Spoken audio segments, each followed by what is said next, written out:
E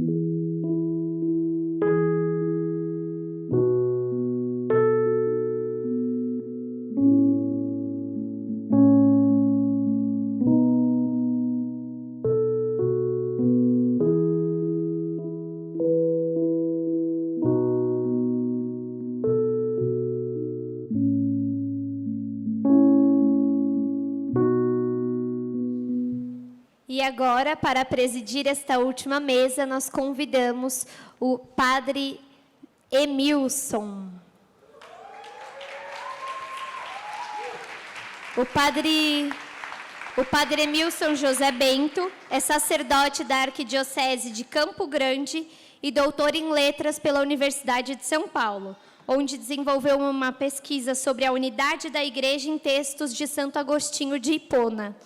O padre também é sacerdote cooperador da Comunidade Famílias Novas e assessor eclesiástico da Moderação Geral da Comunidade.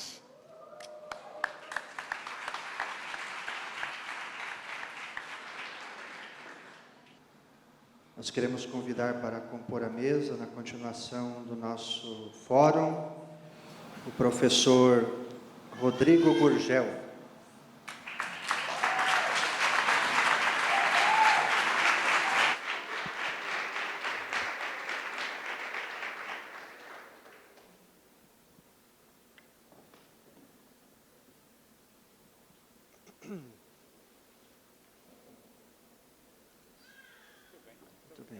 Professor Rodrigo Gurgel é professor de literatura e escrita criativa e também crítico literário do jornal Rascunho e da Folha de São Paulo. Ele é um escritor talentoso, já tendo elaborado análises de problemas do panorama literário atual e atuando como jurado do Prêmio Jabuti.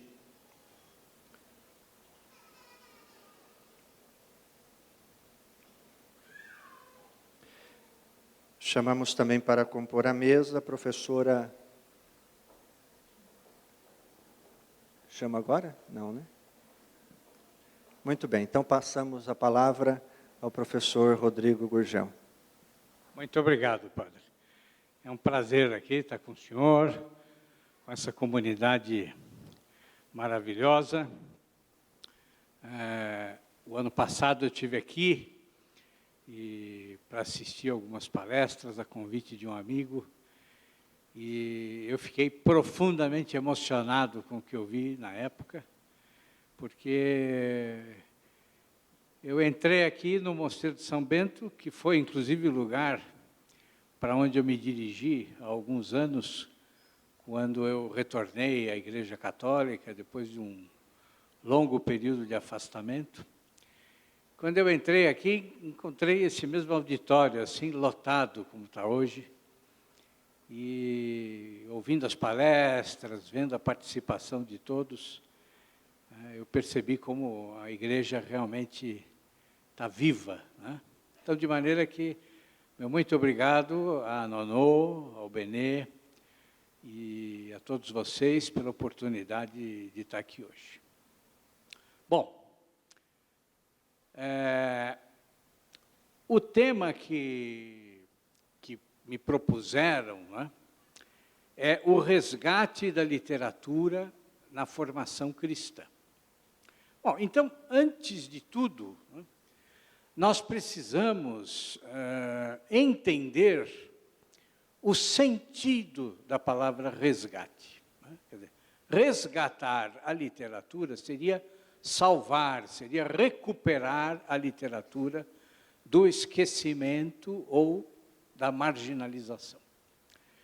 Então, nós vamos conversar um pouco, né, agora no início, sobre isso. Quer dizer, como é que nós podemos reinserir a literatura na formação cristã, ou, dizendo de outra forma, como é que nós podemos recuperar a literatura para que ela contribua na formação cristã. Bom, mas o tema que me foi proposto tem outra expressão importante, né, que é formação cristã.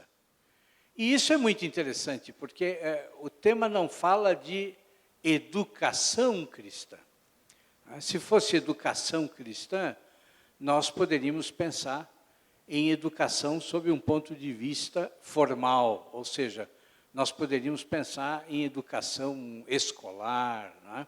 Ou em educação aí promovida pelos pais que fazem homeschooling. Mas o tema fala em formação, né? O que me leva a pensar no caráter integral do homem, ou seja, resgatar a literatura não só para a educação cristã, mas para a construção, para a criação, para a formação do caráter, né, da personalidade integral do homem. Então vejam que se trata de um tema abrangente. Né? Nós não estamos falando apenas de aprender literatura como nós aprendemos no colégio. Né? Quer dizer, não se trata só de conhecer a história da literatura, de conhecer os movimentos literários, de conhecer os melhores autores, né? Mas se trata de resgatar a literatura em si mesma, para a formação completa, né? Para a formação do caráter, para a formação integral da pessoa humana. Mas tem uma outra observação que eu acho que é importante a gente fazer em relação ao tema, né? Que é o seguinte: o tema, como eu disse a vocês, é o resgate da literatura para a formação cristã. Então vocês percebem que o tema não é uma interrogação, não é uma pergunta, né? Nós não estamos questionando se a literatura é importante ou não para a formação cristã. Ou seja, o tema não expressa uma dúvida, o tema não apresenta uma suposição, não. O tema da palestra é afirmativo, né? E esconde, portanto, uma pressuposição. A pressuposição de que a literatura é, de fato, importante para a formação cristã. Então, é como se a gente começasse a palestra dando um voto de confiança para a literatura. Tá? Bom, mas será que essa confiança, né, será que essa certeza, né, da importância da literatura, ela pode ser incondicional? Quer dizer, será que nós, católicos, aceitamos que todo tipo de literatura, toda literatura, todas as formas de literatura são igualmente importantes e necessárias para a formação cristã? Será? Então vejam, nós vivemos numa época muito peculiar, né? Uma época confusa, uma época em que as formas de ver o mundo, de entender o papel do homem no mundo, e de entender a literatura e a formação cristã, seguem muitas direções diferentes, às vezes direções opostas. Né?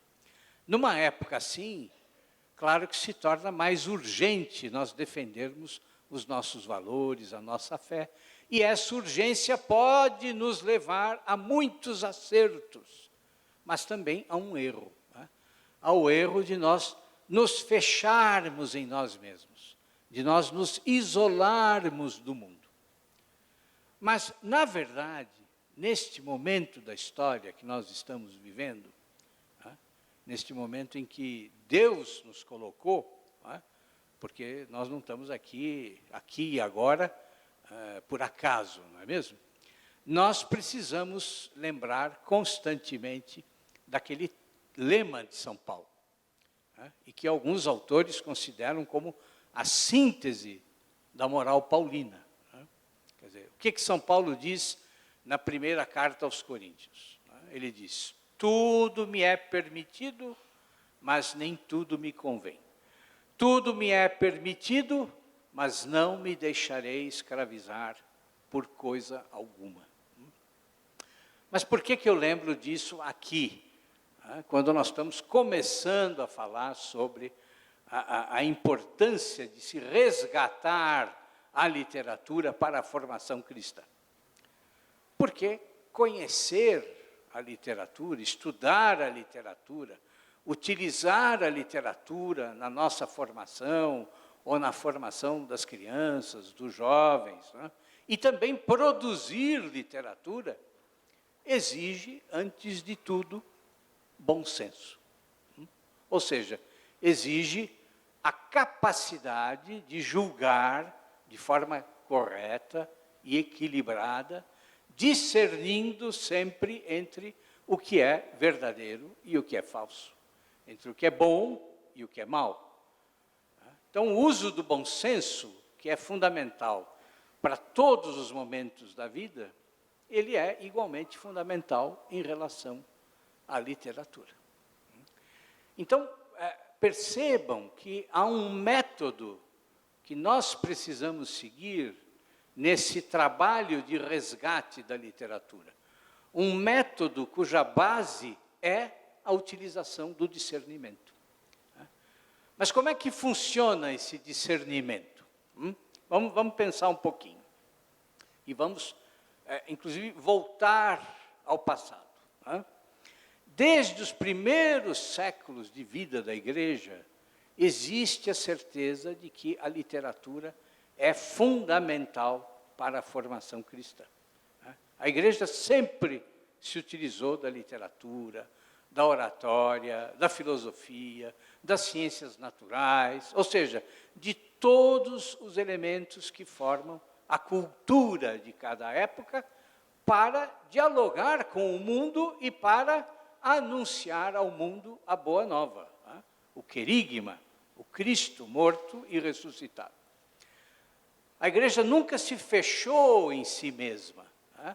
Ela sempre dialogou com as diferentes culturas e, ao mesmo tempo, absorveu essas culturas, transformou os seus elementos, as suas características, e depois devolveu aos diferentes povos as suas culturas transformadas pela fé cristã. Ou seja, a Igreja sempre soube inocular, sempre soube introjetar a semente do cristianismo na cultura. Então, se vocês quiserem estudar um pouquinho essa questão, eu recomendo que vocês leiam um livrinho fantástico chamado Chorar Perdido é Inútil. Santo Agostinho, As Confissões e o Manejo da Literatura Pagã, escrito pelo Ugo Langoni. E vocês vão começar a entender como é que o Santo Agostinho soube absorver a literatura pagã e usar o que ela tinha de bom. Certamente que a recomendação não é para o senhor, padre, porque o senhor já é um especialista no assunto, né? Bom, mas tem um outro santo que nasceu um pouquinho antes de Santo Agostinho, né, também no século IV, chamado São Basílio de Cesareia, a respeito do qual eu acho que é fundamental a gente falar. Bom, São Basílio estudou em Atenas e em Constantinopla e era um homem cultíssimo, um homem que estudou gramática, astronomia, medicina, fundou um mosteiro, escreveu o primeiro tratado sobre o Espírito Santo, e acabou se tornando bispo na Capadócia, que hoje é uma região que pertence à Turquia. Bom, e São Basílio nos deixou um texto em que ele defende a função propedêutica, ou seja, a função introdutória, preliminar da literatura pagã na formação cristã. Esse texto se chama Carta aos Jovens sobre a Utilidade da Literatura Pagã. Ele está traduzido no Brasil e vocês podem encontrar ele facilmente. Tá? Bom, eu não tenho tempo aqui de fazer uma análise detalhada para vocês do texto. Tá? Mas a reflexão de São Basílio começa com ele citando Hesíodo, né? Hesíodo foi um escritor pagão que viveu aí entre 700 e 600 antes de Cristo. Ele cita um trecho de um poema do Hesíodo, um poema chamado Os Trabalhos e os Dias, para lembrar algumas das regras que devem reger a vida de um homem, né? Entre elas, aprender a enxergar, né, a ver a realidade por si mesmo, ou seja, ter uma visão crítica, né? E também ouvir os conselhos sábios e úteis que algumas pessoas podem nos dar. Quando vocês lerem esse livrinho, que é magnífico, né, vocês vão ver como é que São Basílio constrói o seu raciocínio, né? Ele usa um autor pagão e mostra como é possível extrair dele algo bom, verdadeiro, sábio e até mesmo virtuoso. Mas logo a seguir, São Basílio faz uma ponderação, ou seja, ele usa o bom senso e diz que, apesar de nós podermos extrair coisas boas dos pagãos, nós não podemos seguir de forma cega, de forma apaixonada, os autores profanos. Ele diz que nós não devemos nos entregar sem reservas à literatura pagã, mas devemos absorver o que ela tem de bom e de útil e devemos rejeitar o que precisa ser rejeitado. Ou seja, parece que São Basílio leu São Paulo, né? Quer dizer, Basílio parece ecoar as palavras de São Paulo. Tudo me é permitido, mas nem tudo me convém. Bom, mas diante daquilo que o Basílio fala, o que é que nós devemos compreender, né? Como é que eu posso distinguir entre o que eu devo absorver da literatura e o que eu devo rejeitar? Então vejam, o centro do julgamento de São Basílio reside na beleza. É como se ele nos dissesse que a educação do espírito, a formação da pessoa humana, ela começa necessariamente pela educação estética. Ou seja, a gente precisa se acostumar com as coisas belas, né? Com as coisas bem escritas, ainda que elas sejam pagãs. Quer dizer, se nós educamos a nossa percepção para as coisas belas, nós aprendemos a encontrar Deus na beleza. E São Basílio diz que nós aprendemos, então, a ver o reflexo do sol na água cristalina. E então, quando nós estamos treinados para ver a beleza, então nós podemos estudar a Sagrada Escritura, e esse gesto de estudar a Sagrada Escritura, São Basílio chama de olhar diretamente para o sol, olhar diretamente para a luz pura. Esse pensamento de São Basílio é muito interessante. Quer dizer, a beleza da arte pagã, da literatura pagã, ela nos prepara para a verdadeira beleza. A beleza da literatura pagã nos prepara, nos fortalece no conhecimento da verdade. E para nos ajudar a compreender isso, né, São Basílio faz uma comparação, faz uma analogia interessantíssima, né? Ele diz que as árvores ficam carregadas de frutos uma vez por ano, mas que elas estão sempre carregadas, o ano inteiro, com a beleza das folhas. E o mesmo acontece com a alma. A verdade é o fruto, mas essa verdade pode ser enriquecida com o conhecimento profano, exatamente como as folhas realçam a beleza dos frutos. E São Basílio chega, inclusive, a dar detalhes de como é que nós devemos nos comportar durante a leitura. Então, por exemplo, ele diz que os grandes personagens, os personagens virtuosos, esses a gente precisa não só admirar, mas também imitar. Mas aqueles personagens infames, bom, com esses São Basílio diz que a gente tem que fazer como Ulisses faz na Odisseia, para evitar o canto das sereias. Não é? Quer dizer, a gente tem que tapar os ouvidos, colocar cera nos ouvidos. Então vejam, isso é muito interessante, que em nenhum momento São Basílio defende a censura, né? Ou defende que um cristão deve desprezar este ou aquele autor pagão, mas ele defende o bom senso. Né? Ele diz de forma muito clara, todo o conhecimento que nós podemos reunir, venha do lado que vier, se ele for útil, ótimo. Se ele não for, a gente coloca de lado. Né? É como se ele dissesse que o caminho do cristão no mundo não é o caminho de fechar os olhos para as coisas, mas é o caminho da cautela, é o caminho da prudência. Bom, mas seria possível seguir esse método de São Basílio nos dias de hoje? Quer dizer, muita gente pode achar que a vida, que o mundo no tempo de São Basílio era mais fácil, era mais simples, né? Tinha menos problemas do que hoje.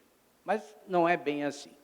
Se vocês forem ler um pouco a vida de São Basílio, vocês vão ver que ele teve debates tremendos, enfrentou problemas seríssimos, lutou, inclusive, contra a heresia ariana, né? Uma luta da qual ele participou ativamente. Ou seja, ele viveu numa época onde havia uma tentativa de ruptura muito grande na igreja. Viveu numa época de crise, numa época em que ocorriam tentativas constantes de ruptura. Então, é claro que isso não diminui os problemas que nós temos hoje, claro. A gente vive num tempo em que existem aí ataques sistemáticos contra o homem. Para algumas pessoas, para alguns intelectuais, é como se a existência humana não pudesse mais ser defendida de modo claro. As concepções nihilistas, materialistas, elas se impuseram em grande parte da vida cultural. E o que nós vemos é muitas vezes um verdadeiro ódio a tudo que é humano. A própria arte está carregada de aflição, de amargura, de ódio. E para muitos artistas a única saída é viver na perversão total. Nesse tipo de mundo em que a gente vive, é claro que a saída mais fácil é desconfiar da literatura. Eu diria até que é até muito fácil a gente simplesmente repudiar a literatura. Repudiar toda a literatura que não seja declaradamente e afirmativamente cristã. E eu vejo muitos católicos, inclusive, assumindo o papel de censores, e dizendo, olha, essa aqui é a listinha do que vocês podem ler, e essa outra aqui é do que vocês não podem ler. Mas acontece, meus caros, que se nós estamos buscando a formação integral, então nós não podemos aceitar simplesmente uma receitinha pronta. A formação integral, a formação cristã, ela não se resume a seguir os passos aí que a gente segue quando faz uma receita de bolo. Porque as etapas de uma receita de bolo, elas não vão nos preparar para a complexidade da vida, para a complexidade dos problemas que nós temos de enfrentar e aos quais nós temos que dar respostas como católicos. Seguir uma receita em que algumas coisas a gente pode ler, e outras não, bom, isso não vai nos formar verdadeiramente, mas só vai nos transformar em repetidores de regras. E nós não queremos isso. Nós queremos e precisamos de quê? Precisamos de católicos maduros, conscientes, livres, confiantes na graça de Deus. Mas vamos ver um exemplo prático, para tudo ficar mais claro. Vamos pensar num escritor genial, que tem um estilo literário ótimo, que produziu muitas coisas belas, mas que não era cristão. E que, na verdade, era materialista, era ateu, foi um defensor da Revolução Comunista em Cuba, e também, desgraçadamente, acabou se matando. É um escritor norte-americano chamado Ernest Hemingway. Então, assim, será que um homem assim, que escreveu tanta coisa e que teve essas características, será que ele produziu algo que pode ser aproveitado para a formação integral do homem? Será que ele produziu algo que pode ser usado para a formação cristã? Será que a gente deve ler o Ernest Hemingway hoje? Então, o primeiro gesto do censor é dizer: para tudo, pode parar. Católico não pode ler Hemingway. Bom, eu já vi pessoas dizendo até que católico não pode ler Shakespeare, não pode ler Balzac, não pode ler Flaubert. Bom, mas vamos voltar para o nosso Hemingway. Não sei se vocês já leram dele um conto chamado Colinas como Elefantes Brancos. Bom, esse conto, ele se passa numa estação de trem no interior da Espanha. Um casal chega, senta num barzinho que tem ali, e enquanto está lá esperando o trem, eles começam a conversar. E o conto inteiro, é um conto muito breve, mas o conto inteiro é o diálogo do casal. A gente vai lendo e a gente começa a perceber que o drama da mulher é tremendo, o drama que ela está enfrentando. Ela está grávida do homem que está ao lado dela e ela quer o filho. Mas o homem não, quer dizer, e ele fica insistindo de forma insidiosa, de forma cínica, tentando manipular a mulher para que ela aborte. Enquanto o diálogo avança, a gente vê o quê? A gente vê a personalidade daquela mulher, que, apesar de toda a sua fragilidade, ela vai se afirmando numa delicada defesa da vida. E o conto termina de forma aberta. Quer dizer, a gente não sabe se ela vai ceder ou não. Mas a insensibilidade e a frieza do homem são tão evidentes que é impossível o leitor não terminar de ler com a certeza de que a vida vai triunfar. Acontece algo semelhante em outro conto do Hemingway, um conto chamado As Neves do Kilimanjaro. O conto mostra um escritor que está num safari na África. Ele sofre um acidente durante o safari e a ferida gangrena. Então, o conto mostra as últimas horas de vida dele, quando ele faz, então, uma longa reflexão a respeito dos seus erros, das opções de vida que ele fez, e muitas dessas opções sem nenhuma ética. Mas ele reconhece os erros que ele cometeu. Bom, sempre que eu leio esses contos e outros escritos do Hemingway, eu penso em São Basílio. Quer dizer, a folhagem é linda. Muita coisa pode ser aproveitada para a nossa formação. E, às vezes, aqui e ali, é possível encontrar um fruto de virtude. Ou seja, nós podemos aprender a escrever bem lendo o Hemingway. E podemos aprender a admirar a beleza. Mas podemos também encontrar alguns exemplos virtuosos. Seria mais fácil repudiar o Hemingway? Sem dúvida alguma, seria. Mas nós estaríamos também repudiando os problemas do nosso mundo. nós estaríamos fazendo de conta que os problemas não existem. E pior, nós estaríamos fazendo de conta que os problemas do mundo não precisam de respostas católicas. E eles precisam. Então vejam, é evidente que a literatura universal está repleta de livros péssimos.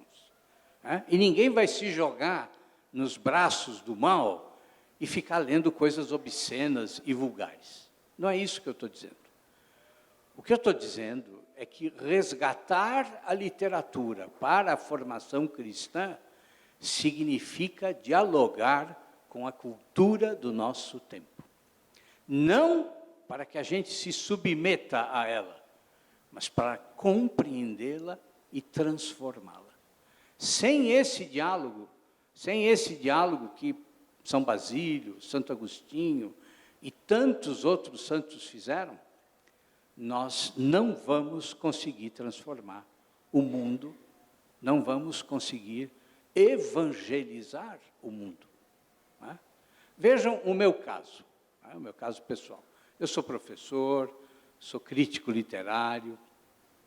Se vocês lerem as minhas críticas nos jornais, o que vocês vão encontrar? Será que vocês vão encontrar algum tipo de catequese católica? Será que eu escrevo como um catequista? Não, não vão encontrar catequese. Vocês vão encontrar crítica literária. Mas uma crítica que nunca foge do dever de mostrar onde está a beleza e onde a beleza é acompanhada de virtudes ou de vícios. Se vocês procurarem na internet, vocês vão encontrar, por exemplo, um texto meu de 2014, em que eu analiso o livro Boca do Inferno, do Otto Lara Rezende. Os contos que compõem o livro, são de um apuro estilístico incrível. São perfeitos em termos de trabalho com a língua portuguesa. Mas eu não deixo de apontar que o livro é um insulto à bondade. Que os contos formam como que um hino ao que há de mais abjeto na natureza humana. E que o livro trata a perversidade como se ela fosse o único caminho possível para a literatura. Esse processo de filtragem da literatura é o que nós, católicos, precisamos fazer. E nós precisamos fazer isso não só como críticos literários, mas como professores, como estudantes, como pais de família, como leitores. E por que nós precisamos fazer isso? Bom, o que foi que Jesus nos disse? Ele disse para nós assim, olha, fujam para as montanhas, se escondam e se isolem para sempre. Não foi isso que ele disse, não é? Não, ele disse que nós temos de ser como o sal, como a luz, como o fermento. Mas como é que nós vamos temperar o mundo? Como é que nós vamos realçar o sabor do mundo e iluminar o mundo se nós não dialogamos com o mundo? Bom, há uma palestra do Papa Bento XVI, da época em que ele era cardeal, que todo mundo deveria ler. Aliás, seria fantástico se a gente pudesse traduzir e publicar essa palestra aqui no Brasil. É uma palestra de novembro de 2002, que o então cardeal Ratzinger fez no encerramento de um encontro de bispos italianos, um encontro que tratava de comunicação e cultura. O evento se chamava Comunicazione e Cultura, Nuove percorsi per l'evangelizzazione nel terzo millennio. Bom, vocês encontram as palavras do então cardeal Ratzinger em vários sites, tá? Inclusive no próprio site da Conferência Episcopal italiana. Né? Bom, e o que o Papa Bento fala nessa palestra? Bom, ele lembra exatamente de São Basílio, né? E também lembra do profeta Amós. E ele começa dizendo que evangelização é comunicação de uma palavra. E mais, é comunicação de um modo de vida. Na verdade, evangelizar é comunicar a própria vida, ele diz. Portanto, a grande questão é como a palavra com P maiúsculo, né, como o evangelho pode superar o limite entre mim e o outro. Porque o evangelho, ele não é apresentado para homens vazios, né, mas para homens que estão repletos de ideias, de informações. Ou seja, sempre que a gente anuncia o evangelho, a gente anuncia para homens que estão impregnados das suas próprias culturas. E o evangelho não pode simplesmente substituir essa cultura, mas ele precisa transformá-la, precisa plasmá-la em algo novo. Né? E é aqui que entra São Basílio e o profeta Amós. Basílio lembra que Amós era um pastor e um cultivador de sicômoros. Mas o que é um sicômoro? É uma espécie de figueira, que dá frutos em abundância, mas que tem uma peculiaridade muito interessante. Para que os frutos fiquem doces e possam ser aproveitados, possam ser comidos, o agricultor precisa ir de fruto em fruto e fazer um pequenino corte em cada fruta. Pequenino. Só assim a fruta amadurece e dá o seu sabor pleno. Só assim ela se torna doce. E São Basílio diz que essa árvore é o símbolo do mundo pagão. Uma cultura repleta de frutos, mas todos verdes, todos sem verdadeiro sabor. Uma imensidão de frutos que não podem ser comidos, não podem ser degustados. Uma cultura riquíssima, mas na qual falta Jesus Cristo. E o que o profeta faz? Ele vai de fruto em fruto, no momento certo, na estação certa do ano, e faz um pequenino corte. Um corte também no tamanho certo. E as frutas se tornam boas para comer. E o cardeal Ratzinger, então, dizia que esse é o nosso papel no mundo, o nosso papel na cultura. Nós somos os agricultores. Nós temos de marcar a cultura com o sinal da cruz. Mas para fazer isso, nós precisamos estudar e compreender a nossa cultura. E saber o tempo correto e a forma correta de fazer o corte.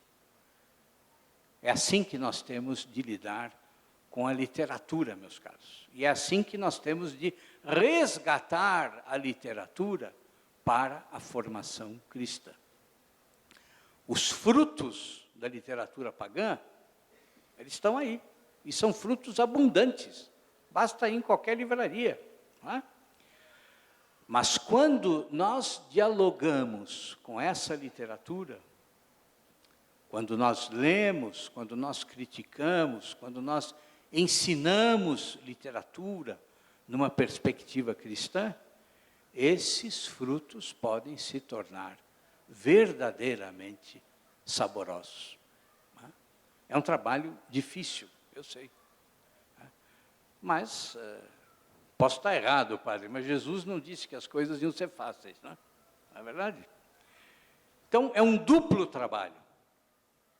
Vocês têm que ler, conhecer, criticar, analisar, tudo isso sem medo, confiando na graça de Deus.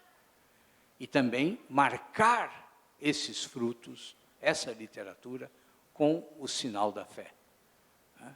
Sem jamais deixar de olhar de frente para a complexidade do mundo, sem jamais deixar de olhar de frente para os problemas terríveis que nós temos hoje, sem jamais deixar de, inclusive, combater esses problemas, mas sem jamais também deixar de amar os homens. É isso. Muito obrigado.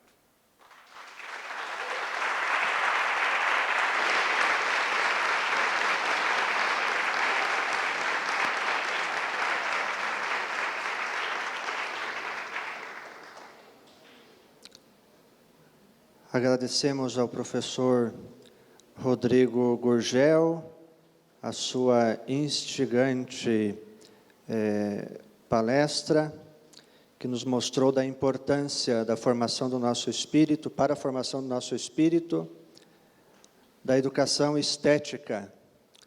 Aprendemos a encontrar Deus na beleza. O professor citou o Papa Bento XVI. A fala dele me fez lembrar um discurso que o Papa fez no ano de 2011 para a Diocese de Roma, em que lá dizia que precisamos valorizar a catequese deste caminho da beleza, que conduz rumo àquele que é, segundo Santo Agostinho, a beleza tanto antiga quanto nova.